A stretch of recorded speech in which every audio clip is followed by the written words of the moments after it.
जो काला दिन था हमारी देश की सुरक्षा के लिए, वो 19 जून 2020 था, जब क्लीन चिट प्रधानमंत्री दे रहे थे। चीन समझ गया, विश्व समझ गया कि इस व्यक्ति के लिए देश की सीमाओं से ज्यादा महत्वपूर्ण अपनी एक छवि है।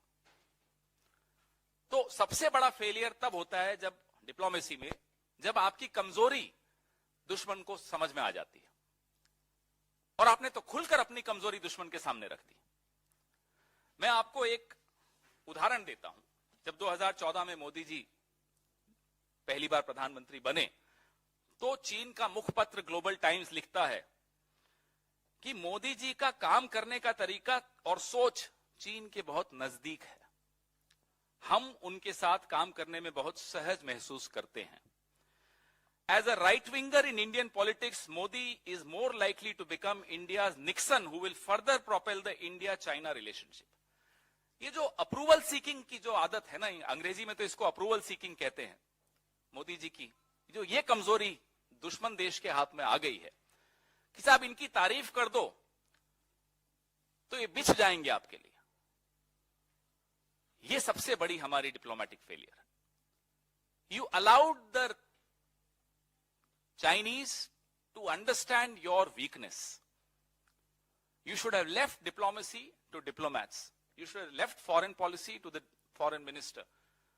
अब तो इनके यहां तो यही नहीं समझ में आता कि साहब फॉरेन पॉलिसी चला कौन रहा है, डोवल जी चला रहे हैं, जयशंकर जी चला रहे हैं, या कोई और चला रहा है। तो हम अकाउंटेबिलिटी भी किस पर फिक्स करेंगे, सवाल भी किससे उठाएंगे।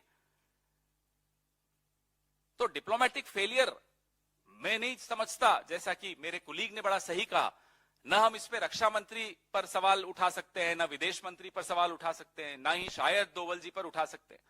प्रधानमंत्री सीधे सीधे जिम्मेदार हैं, क्योंकि वो क्लीन चिट उन्होंने दी थी।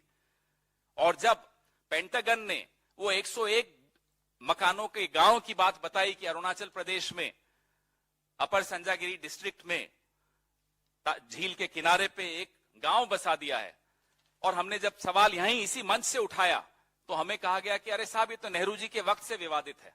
विवादित होना अलग बात होती है, विवादित पे कब्जा हो जाना अलग बात होती है। विवादित था, 1959 से विवादित था, इसमें कोई शक की बात नहीं है।